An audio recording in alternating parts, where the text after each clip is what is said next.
लोग कहते हैं तलाक याफ्ता होना जुर्म नहीं होता, लेकिन अगर जुर्म नहीं तो फिर सज़ा क्यों मिलती है। मैं भी यही सोचती थी जब तक ज़िंदगी ने ख़ुद सिखा नहीं दिया। तो इस बारे में हम वीडियो के एंड पे बात करेंगे और मैं अभी आपको अपने घर का थोड़ा सा टूर कराऊंगी और आपको दिखाऊंगी कि मेरे घर की क्या हालत हुई है और मालिक मकान मेरे साथ क्या कुछ कर रहा है।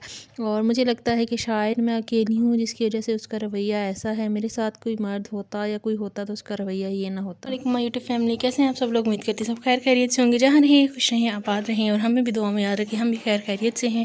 तो जी, परेशानी जो है वो इंसान की ज़िंदगी का एक हिस्सा होती है। जैसे मैंने पिछली वीडियो में आपको बताया था कि मालिक मकान ने हमसे एक कमरा ले लिया था क्योंकि वो वहाँ पर उन्होंने ख़ुद काम करना था और मेरे से कमरा खाली करवाया। और अब पूरा वीक हो गया है, मेरा सामान वैसे ही कुछ इधर पड़ा हुआ है कुछ किधर पड़ा हुआ है। अच्छा, शोकेस में से बर्तन निकाल के मैंने वो उधर ऊपर सारे इस तरह से रखे हुए हैं। और जो है ना, मालिक मकान ने बहुत हमें तंग किया हुआ है। वो बिल्कुल भी जो है ना बहुत ही कोई सुस्त तरीन इंसान है। मैं बाहर से आपको भी दिखाती हूँ कि काम जो है ना उसने लटकाया हुआ है हमारा।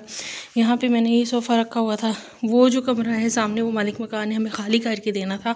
अब अच्छा, वो कमरा खाली हो गया है लेकिन यहाँ पे सफ़ेदी रह गई है। ठीक है, यहाँ पर सफ़ेदी रहती है, मैं आपको दिखाती हूँ। ये अंदर से उन्होंने कुंडी लगा दी है। अच्छा जी, वहाँ पे सफ़ेदी रहती है। सोफ़ा वहाँ पड़ा हुआ है, मशीन मेरी कल लगाई है। और ऐसा ये बंदा है ना कि इसने इतनी ऊंची ये मुझे बनवा के दे दी है कि ये मेरी हाइट तक आ रही है। ठीक है, अब मैंने यहाँ पे ईंटें रखी हैं ताकि जो है ना मैं इन पे खड़े होकर और यहाँ पे जो है ना चीज़ें वगैरह मशीन में डाल सकूँ। अच्छा जी, अब शोकेस मेरा ये पड़ा हुआ है और मैं इतनी परेशान हुई हूँ। कपड़ों का ढेर लगा हुआ है, मशीन नहीं लगी हुई, कुछ हाथों से धोती हूँ, बस परेशानी बनी हुई है। और ये जो एक कमरा था ये खाली हुआ है, सफ़ेदी हो गया। लेकिन अब मेरी चीज़ें अंदर उन्होंने रखवा के देनी थी क्योंकि मेरे साथ कोई है नहीं। आपको पता है मैं सिंगल हूँ, तो 3 बच्चे हैं, वो छोटे हैं, वो तो नहीं कर सकते। तो इस वजह से मेरे लिए बहुत ही एक परेशानी बनी हुई है। बोर्ड इस घर के इतने ख़राब है, मैं आपको दिखाती हूँ। ये देखें, ये बोर्ड ये ख़राब है। मेरा ओवन जो था वो देखिए सामने मेरा ओवन पड़ा हुआ है। मेरा ओवन ख़राब हो गया इस वजह से क्योंकि बोर्ड अच्छे नहीं थे। बोर्ड में से उन्होंने जो है ना एक सर्किट ख़राब है, क्या हिसाब है कुछ पता नहीं। यहाँ पे अंदर वाले ये वाले तो मैं यूज़ ही नहीं करती बिल्कुल भी।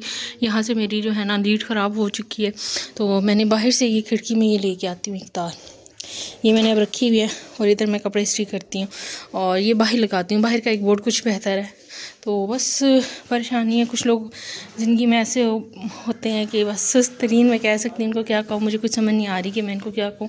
रोज़ पचाड़ा मारती हूँ, इतनी मट्टी थी, रोज़ पचाड़ा मार, लेकिन फर्शों का फिर भी कोई हाल नहीं है, फिर वैसे हो जाते हैं। अब काफ़ी दिन लगेंगे मेरे ख्याल से ये ठीक होने में। तो दुआ में याद रखिएगा कि अल्लाह पाक मेरे लिए, मेरे बच्चों के लिए आसानी करें। अच्छा, अपना काम उन्होंने करवा लिया, ये वाला रूम उन्होंने ले लिया और इसके पीछे दीवार भी बन गई है और दीवार उन्होंने इस साइड पे बनानी। और इधर इस कमरे में बाहर उन्होंने बाहर से दरवाज़ा भी लगा लिया और अपने काम काफ़ी हो। किचन की हालत इतनी बुरी है कि मैं दिखा नहीं सकती। मैंने शुरू की वीडियोस में आप लोगों को दिखाया था। मैंने मालिक मकान से कहा है मुझे जो है ना चूना दे दे, मैं खुद इसको सफ़ेदी कर लूँगी, कुछ कर लूँगी, लेकिन उन्होंने मेरी बात नहीं मानी। वो कह रहे हैं मैं खुद करके दूँगा। तो बस मुझे कुछ समझ नहीं आ रही कि मुझे ऐसा लगता है कि शायद मैं अकेली हूँ जिसकी वजह से ये रवैया है। तलाक के बाद सब कुछ सिर्फ कागज़ों में ख़त्म होता है, असल ज़िंदगी में नहीं। लोगों की नज़रें बदल जाती हैं, रिश्तेदार दूर हो जाते हैं और जो सबसे ज़्यादा तकलीफ़ देता है ना वो होता है हर रोज़ का जज होना। जैसे तुमने कोई गुनाह किया हो। मैं बाहर निकलती हूँ, लोग अक्सर मुझे इस तरह देख लेते हैं। मैं बहुत कम बाहर निकलती हूँ लेकिन ज़रूरत के लिए निकलना पड़ता है। उनकी नज़रें ऐसी होती हैं कि जैसे मैंने कोई गुनाह किया है।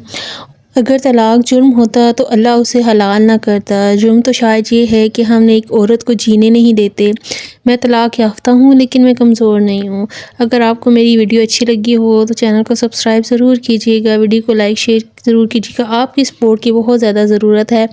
और जो है ना दुआओं में याद रखिएगा, अपना भरपूर ख्याल रखिएगा। अल्लाह करे मालिक मकान मुझे अच्छे तरीके से काम करवा के दे दें ताकि मुझे रोज़ रोज़ कहना अच्छा नहीं लगता। पता नहीं मेरे दिल में बार बार एक ही ख्याल आता है, शायद मैं अकेली हूँ लेकिन मैं कमज़ोर नहीं हूँ। मैं मजबूर हूँ लेकिन मैं टूटी नहीं हूँ। अंदर से मैंने ख़ुद को संभाला है, ख़ुद को अपने लिए, अपने बच्चों के लिए। और जो है ना दुआओं में याद रखिएगा, अपना भरपूर ख्याल रखिएगा। मिलते हैं नेक्स्ट वीडियो में, तब तक के लिए अल्लाह हाफिज़।